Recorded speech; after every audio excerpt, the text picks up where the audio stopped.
Mark Rogers TV, the voice of college football, teaming up with SD1 Sports to bring you Big Ten previews, including in Happy Valley at 3:30 Eastern Time on the Big Ten Network on Saturday. Penn State hosting Idaho. Idaho has only played one Big Ten team in its history. That's back in 2006 with a pretty respectable showing against Michigan State, losing 27-17. Idaho was an FBS team up until 2018. Last year being its first season in FCS play, you would think that they would have a banner season moving down levels. But they went 4-7 on the campaign, coming into this game as a 40-point underdog against Penn State. 9-4 last year after the Bull lost to Kentucky, 6-3 in the Big Ten. All right, let's focus on the Vandals first. Best player is, you don't hear this very often, a guard, offensive guard Noah Johnson. First team All-Conference, first team All-America at the FCS level with 33 career starts. The wide receiver position is one to look out for Idaho as well. They've got their top two guys back in Jeff Cotton, 49 catches, 7 touchdowns. Also, Catrell Haywood at 51 receptions and 6 touchdowns. Idaho continuing to try to fortify its program and lift it to contending position in the FCS. That's one of the reasons why they dropped, is they thought that they could. It wasn't that they didn't want to compete in football, but they wanted to have a realistic shot at competing. And again, a disappointing showing in their first FCS season at 4-7. 83rd in the nation. That's 83rd in FCS, and the FCS level has about the same number of teams as FBS. 83rd in scoring, 109th defensively in scoring. So they've got a lot of work to do, but they brought in 12 transfers and 10 of them from the FBS level. Their quarterback is Mason Petrino, the son of their head coach, Paul Petrino. He threw 50 touchdowns and 8 picks last year, and their leading tackler is back as well, Christian Ellis, with 81 stops last year. Penn State football is going to be led for the first time in many years by the defense, not the offense. The offense has been, of course, star-studded with the likes of Saquon Barkley and Trace McSorley, who turns the keys over, although it took some time to decide. Just a few days ago, James Franklin made the announcement that Sean Clifford would get the start, as we all expected. Sean Clifford, the redshirt sophomore out of Cincinnati, takes over for Trace McSorley. You're not going to see the type of game-changing playmaking ability with his feet, but he's got a stronger arm. He has shown it off in practice. He has shown it off in the spring game. This kid can wing it. He can spin the ball downfield. He can make all the throws.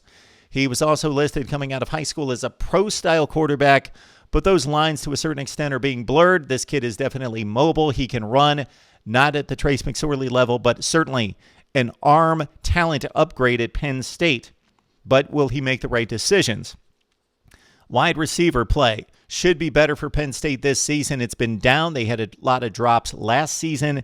KJ Hamler, of course, is the burner. You also have some highly touted players in Jahan Dodson, and Justin Shorter was a 5-star coming out of high school and one of the very best tight ends in the Big Ten, and Pat Freiermuth. He caught 8 touchdowns and just 26 receptions last season. At the running back position, Miles Sanders, one big splash at Penn State in replacing Barkley, and then off to the NFL. Miles Sanders averaged 5.7 yards per carry, 6 touchdowns last year, and they've got a couple of really good ones coming into the program. It will be interesting to see if they get utilized. You've got Devin Ford and Noah Cain, the 5th and 6th rated running backs in the nation, according to the 247 composite. Cain coming out of Florida, and Brown, or Journey Brown, actually another running back who provides some depth, but Devin Ford out of Virginia. All right, the offensive line brings back 3 starters. It's a decent offensive line, probably one of the better ones we've seen at Penn State since the scandal, since the attrition took over and the scholarship reductions. That has been one unit on both sides of the field that has been the slowest to catch up. Stephen Gonzalez is the best player along the front. All right, this team scored 222 points in its first 4 games. That's over 50 points per game. They scored 219 points in their final 9 games when the competition got better. Trace McSorley got hurt. We'll see if Penn State can mount some offense. They've got the playmakers. Sean Clifford at quarterback's a question mark, of course, in his first career start against Idaho. and the offensive line is decent, not good. All right, but this defense, on the other hand, led the nation in sacks, was number 2 in tackles for loss. Defensive end Yatir Gross-Matos, one of the very best in college football, racked up, you hardly ever hear this number, 20.5 tackles for loss, 8.5 sacks. Shaka Toney on the other side, a senior, another pass-rushing defensive end who was extremely potent. Linebacker elite core here with Micah Parsons, the 5-star, 83 tackles. So he steps into the lineup immediately and makes an impact as a top recruit in the nation. Cam Brown and Jan Johnson are also very strong players at the linebacking position. The secondary is really good. Cornerback John Reed leads the group. A couple safeties and Nick Scott and Garrett Taylor make plays all over the field. They're 2 of the very best in the conference. Penn State wins over Idaho. I like 48-10. James Franklin right now dealing with some off-the-field issues that could be a distraction for this football team as this story unfolds.